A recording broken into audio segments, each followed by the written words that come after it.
And this is my third attempt trying to go live. I kept having trouble. So hopefully this is going to work this time. Thanks for those of you who come.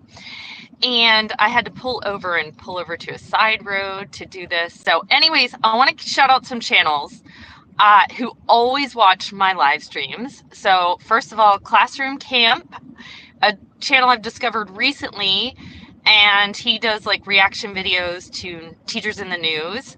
I really like his videos. And then Cindy Bennett, she does teacher videos plus so much more.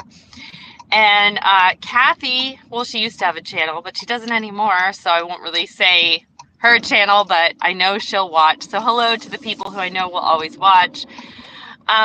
Casey says, hi, Kelly. Okay, and I just want you guys to know I am going to be safe while doing this.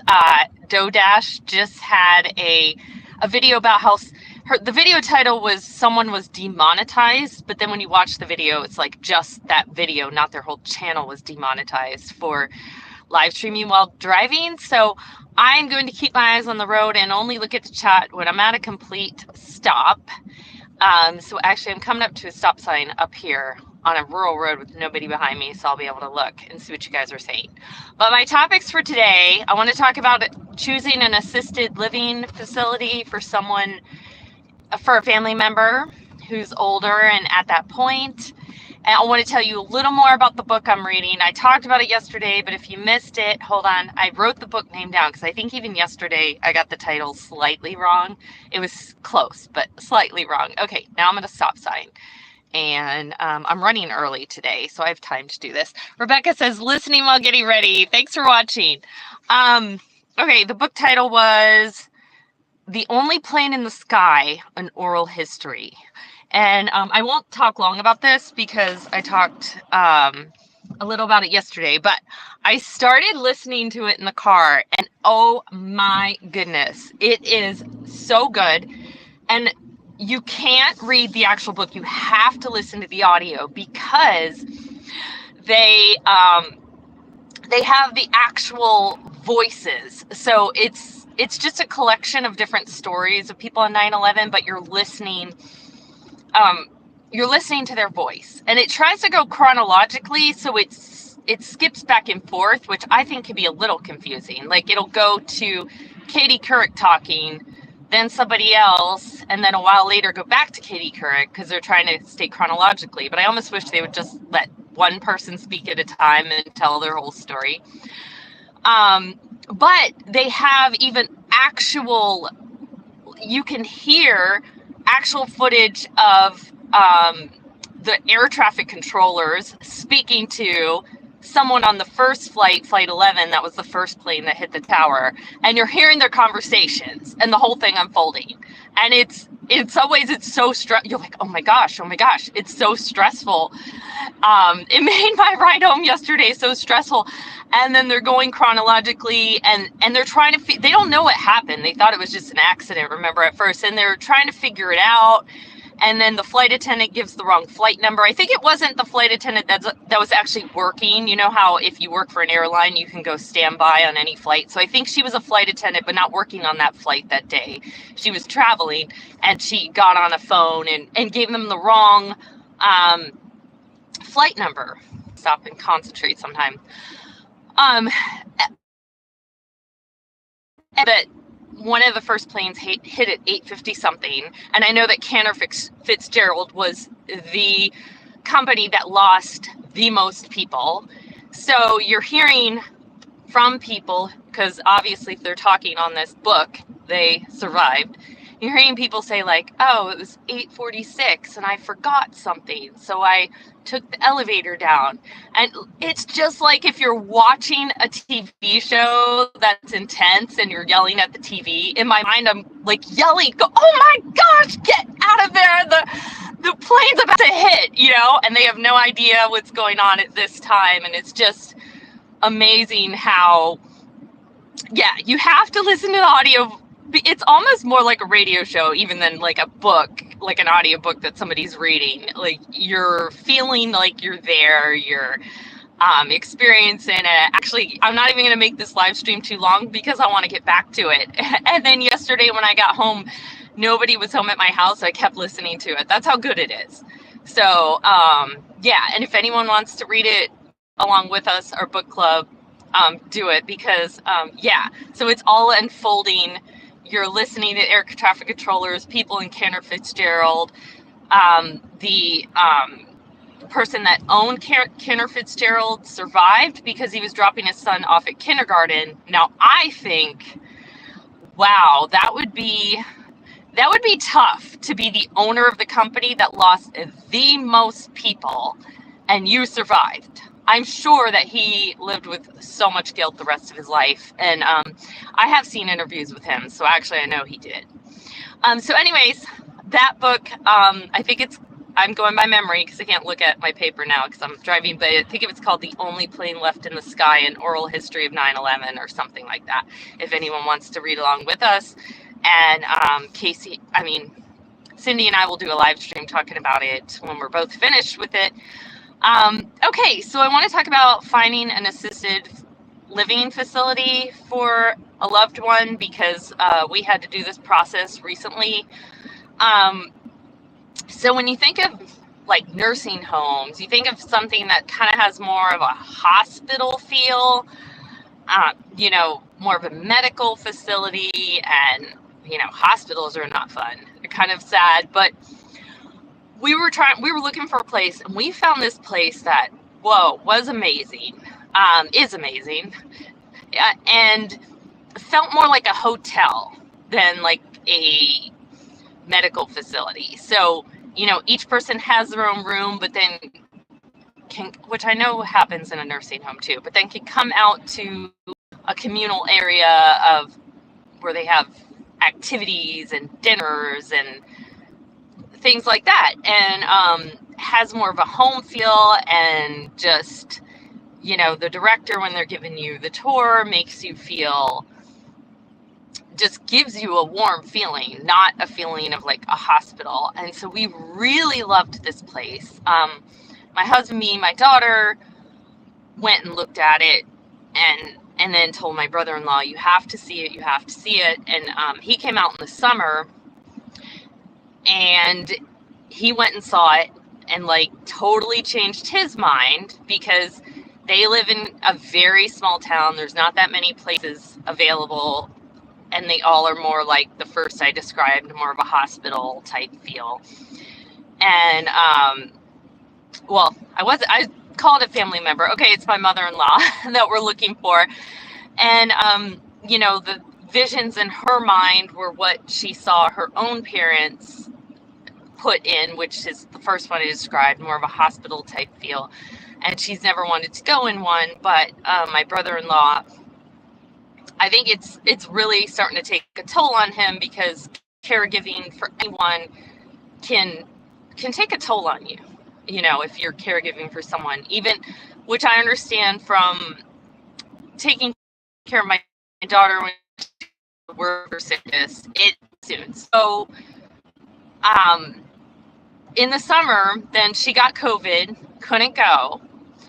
And so at Christmas time, we showed her the place, and she's very resistant to going one. Cried on the way there. My brother-in-law, which I don't know if I agree with this, but he did take the approach of like not telling her till she was in the car, because he was afraid she just would refuse to go. So anyways, we took her there. She didn't say much that day. She just was kind of quiet. But then the next day she said I'm usually the first one up because I'm an early bird, especially after working with VIP Kid and working for a political TV station, live TV, where I had to be up early.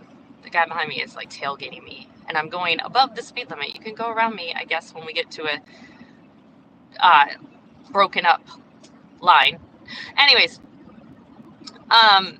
so the next day she says to me, I'm kind of excited. I think I want to go. And I was like, what? Because she was so resistant to it. And then my husband, he gets up and she goes, I'm excited. I want to go. And he's like floored. And my brother-in-law's floored when he hears. But then, you know, I, it'd be normal to have doubts. Then, they go home and she kind of goes back and forth. One day we'll be like, yeah, I want to do it. Let's do furniture. The next, few hours later, no, I don't want to do it. And the funny thing is, one of the reasons she didn't want to go is because she thought the people there were too old. Well, they're all her age. So anyways, and it is about ability. And so I don't know, I think it is going to happen because they had a room open up. Oops, hold on, this fell. Okay. They had a room open up oops, you guys can't see me. Okay. They had a room open up before Christmas, which is sad because that means somebody else lost their relatives right before the holidays. Unfortunately, that would be tough. So if a room opens up, that means somebody else had a loss. So anyways, they have a room open now, and she very specifically wants her own room, and the single rooms don't open up as often. They were telling me the rooms where you share do open up a lot more often. I mean, obviously, that makes sense. There's two people, there's more of a chance that one of the two, something would happen. But, so, my brother-in-law was really going back and forth. I'm like, there is room open now. You don't know if you don't take it, then they may not have another room open up for another year or two. And it's not like there are so many places that are this good. Well, one downside, if a place is this good that I'm describing, is that it's not cheap, but he looked at her finances and figured that, she can swing it. And I'm getting to the point where sometimes this is like a dead zone, and I might either lose me or fade out for a second. So hold on, I'll wait to tell you the rest of the story until I'm out of this zone, because this next part's important. I want you to be able to hear what I'm saying. And I'll look at the comments when I get to the 4-way stop sign, which is probably in another 5 minutes or so. Okay. Just want to make sure you guys can hear me. It looks like it's still going. Okay. So the one downside, so there's just the regular cost of the room, but then there's levels of care, which I looked at back when we looked at it, but then my brother-in-law was handling everything. But I guess he didn't notice the level of care, so added on to just the main cost of the room, how much care do you need? It's this price. If you need even more care, it's this price. If you need even more care, it's this price. And that's what he didn't calculate. And I thought that this was secure, and apparently it's not. Okay, this is not safe. I'll have to redo it when I get to a stop sign. But so just to know, if you're looking into assisted living, don't just look at the cost of the room, and you have to look at, are there other costs? Are there levels of care? I think this guy's going to go around me. Nope, he's not. Okay, I'm really surprised. I'm really surprised he's not. Okay, so look at the levels of care. Ask if there are other fees, because that's a big one. I think she's still going to try to do it. It's just going to be tighter than we thought. But another thing for her, this is huge change. She has lived in her area all her life, literally grew up there. My husband, this is crazy to me, lived in the same house from the time he was a baby till he moved out. And it was even maybe just 7 years ago that they even moved to a different house. It was 5 minutes down the street, and they moved to a property on my brother-in-law's property, so that she's next door. She doesn't live with him, but she's next door, and he goes over there every day and makes sure she's okay. So, but literally on the same property in walking distance. So that's kind of how the setup's going right now. So this is going to be a huge change for her. And she said something on the phone. We talked to her every Sunday night. She was excited, but it was a huge change. And I was like, yes, this is a huge change. I kind of felt like my brother-in-law was trying to change the subject, but even if, I feel like you can't deny, like you have to let her have her feelings, like this is going to be huge, even though I think it will be better for her. Also, she's very isolated, so this will give her socialization as well. There's all kinds of people there all the time. Gosh, one car just went by 2 people, and we're about to come up on a stop sign. Some of these people are crazy. The way that they, I'll tell you that story in a second. So anyways, that's that. Let me know if you have had to deal with, making that decision for a family member. And actually, I'll quickly tell you the story about my grandmother. She fought hard, like did not want to go into one. And then my aunt finally just said, you have to, like, you just have to. She hated, like she got so mad at my aunt and called her all kinds of names, and then later ended up really liking it and saying, I wish I'd done this earlier. So I think, there are bad ones out there, of course. You have to do your due diligence, but there's good ones that it provides the socialization and everything that the people need. Okay. I'm about to come up on a 4-way stop sign. I can see what you guys are saying, but I'll tell you quickly the story of, somebody already got literally almost killed 3 cars of people for going around people and then he didn't even get that much farther ahead. Casey deleted a message. Thank you, moderators, for taking care of that. And, okay. I voted for Trump. Okay. Class starting. I'll check back. Okay. Well, thanks for coming. Yeah, I try not to get too political on this channel, but I'm sure I have. I know I have let my feelings be known before, because I have pretty strong opinions. I can't help it not to. But, I'm going to not make this about politics. So, but I love that we all can decide in this country who to vote for. So one time there was this car it was a broken up yellow line. So like where he started to pass, it was legal. He was allowed to pass, but he passed. So it was a big, huge truck too, I should say, passed 3 cars. And then he was getting to the point where there was no longer the double yellow, and he was coming up on a blind corner. And I'm going, oh my gosh, that's a blind corner. There could be someone coming around the bend like any second.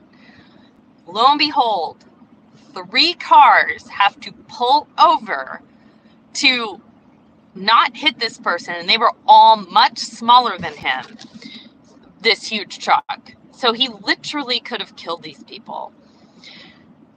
So then my driveway is right off of a main road. So then maybe I would say it was 5 to plus minutes later, I get home where I'm pulling into my driveway. The guy was like a minute ahead of me. So he almost killed 3 people to get 1 minute ahead. So drive safe, people. All right, I've run out of things to say. It's a while before I'm getting to a stop sign. I'm going to have to end the live in just a second. Let me do it safely. But I want to get back to my book. It's really, really good. Like I said, if anyone wants to read it with us. Thank you for those of you who watched live. Rebecca, Casey, if I missed anyone, sorry, I haven't been able to look at the chat. And thanks to those of you who watched later, which I shouted probably some of you out in the beginning. Bye, guys. Have a good day. Let me try to end this thing.